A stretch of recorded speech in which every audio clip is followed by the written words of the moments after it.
சிவாய நம. அனைத்து அடியார் பெருமக்களுக்கும் வணக்கம். இந்த வாக்கு உரையானது கடந்த 29/1/2026 அன்று இலங்கை திருக்கேதீஸ்வரத்தில் நடந்த சிவபுராண கூட்டுப் பிரார்த்தனையில் அகத்தியர் பெருமானால் உரைக்கப்பட்டது. இறைவா நீயே அனைத்தும், இறைவா நீ நன்றாக இருக்க வேண்டும்.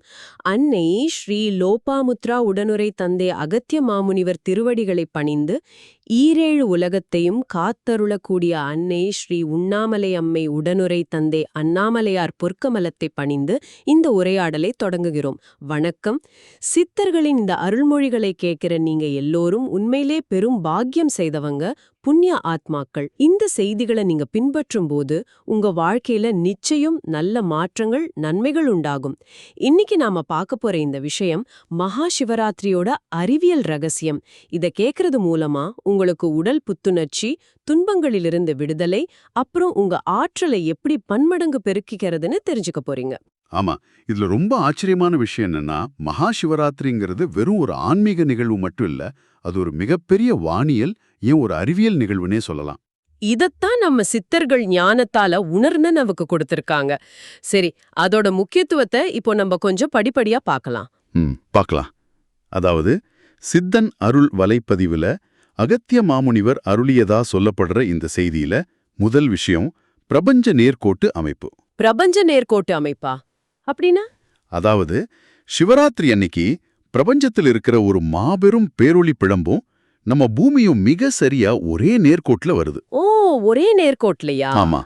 அதனால அந்த பேரொளியோட ஆற்றல் எந்த தடையும் இல்லாம நேரடியா பூமியை வந்தடையுது. சரி, அப்போ அந்த பிரபஞ்ச ஆற்றல் பூமிக்கு வருது.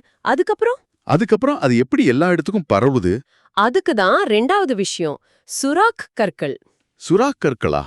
அது என்ன புதுசா இருக்கு? ஆமா, பூமிய வந்தடைகிற இந்த தெய்வீக ஆற்றல் முதல்ல சுராக் கற்கள்னு சொல்லப்படுற தேவ அதிர்வு கொண்ட கற்கள் மேலதான் படுதான்.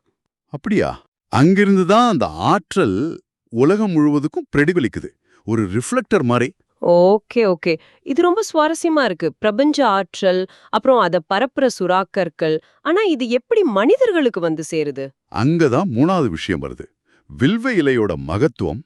வில்வ இலை, அது சிவனுக்கு உகந்ததுன்னு நமக்கு தெரியும். ஆமா, ஆனா இதுல ஒரு அறிவியல் தொடர்பு இருக்குன்னு அந்த குறிப்பு சொல்லுது.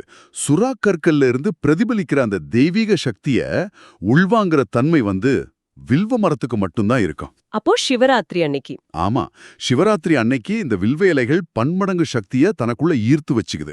அதனாலதான் அந்த இலைகளால எல்லாம் வல்ல சிவபெருமானுக்கு அர்ச்சனை செய்யும் போது அந்த அண்டத்தோட ஆற்றல் நேரடியா நமக்குள்ள இறங்குது. அப்போ நாம செய்யற விரதம், வழிபாடு, வில்வ அர்ச்சனை, இது எல்லாமே அந்த பிரபஞ்ச சக்திய நமக்குள் ஈர்த்து கொள்ளும் ஒரு அறிவியல் வழிமுறை, அப்படிதானே? சரியா சொன்னீங்க. இது இயற்கையோட இணைஞ்ச ஒரு பெரிய சக்தி பரிமாற்ற நிகழ்வு.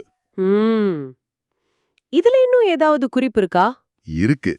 நாலாவது விஷயம், இது மனிதர்களுக்கு மட்டும் கிடைக்கிற பலன் இல்ல.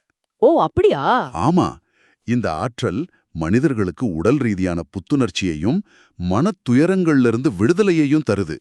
அதே நேரத்துல ஆடு போன்ற விலங்குகள் கூட இந்த நேரத்துல அதீத சக்தியை பெறுதுன்னு அந்த குறிப்பு சொல்லுது. ரொம்ப ஆச்சரியமா இருக்கு. அதனால அவற்றுக்கு நாம உணவளித்து மதிக்கிறது மனிதர்களுக்கு இன்னும் உயர்வு தரும். சித்தர்களோட இந்த தெய்வீக செய்தியை நீங்க அறிஞ்சுக்கிட்டதே ஒரு பெரும் பேரு. இந்த ஞானம் உங்களோட மட்டும் நிக்க கூடாது. நிச்சயமா இது உங்க நண்பர்கள், உறவினர்கள்னு எல்லாருக்கும் வாட்ஸ்அப், ஃபேஸ்புக், இன்ஸ்டாகிராம்னு எல்லா சமூக ஊடகங்கள்லயும் பகிருங்க. இதுக்கு காப்புரிமை எல்லாம் கிடையாது. இதை நீங்க உங்க யூடியூப் சேனல்கள்ல கூட பதிவேற்றலாம். இது எல்லாருக்கும் போய் சேரணும். ஆமா, இது மாதிரி செய்திகளை பரப்புவது, மக்களுக்கு வழிகாட்டுறது மாதிரி அது உங்களுக்கு முதல் தர உயர் புண்ணியத்தையும் பெற்றுத்தரும். சித்தர்களின் இந்த அருள்வாத்தை பொறுமையா கேட்ட உங்களுக்கு எங்க மனமார்ந்த நன்றிகள். ஓம் அன்னை ஸ்ரீ லோபாமுத்ரா உடனுரை தந்தை அகத்திய மாமுனிவர் திருவடிகளில் சமர்ப்பணம். சர்வம் சிவார்ப்பணம்.